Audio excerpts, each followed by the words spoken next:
তুই জন্মবিরতিকরণ ইনজেকশনের কথা ভাবছিস? তাই তো ভাবছি। তাহলে আমার মতো তুইও সোমাজেক্ট ইনজেকশন নে। একটা নিলে পুরো 3 মাস নিশ্চিন্ত। কোথায় পাবো? কেন, এসএমসি ব্লু স্টারে আমিই নিয়ে যাব। আমার বান্ধবী রত্না সোমাজেক্ট নিতে চায়। দীর্ঘ 15 বছর ধরে আমি সাফল্যের সাথে সোমাজেক্ট ইনজেকশন দিয়ে আসছি। গ্রহীতাদের জন্য গুণগত মানের সেবা প্রদান করার সুযোগ পেয়ে আমি সত্যিই গর্বিত। আমি এসএমসি প্রশিক্ষণপ্রাপ্ত একজন ব্লু স্টার সেবাদানকারী। আমাদের আস্থা সোমাজেক্ট। ব্লু স্টার, ঘরের কাছে মনের মতো সেবা। অবশ্যই আসবেন, নিয়মিত আসবেন। কোথায়?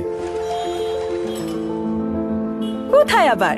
এসএমসি ব্লু স্টার সেবাদান কেন্দ্রে। মানসম্মত সেবাদানে আমরা প্রতিজ্ঞাবদ্ধ। ধন্যবাদ এসএমসি। ব্লু স্টার, ঘরের কাছে মনের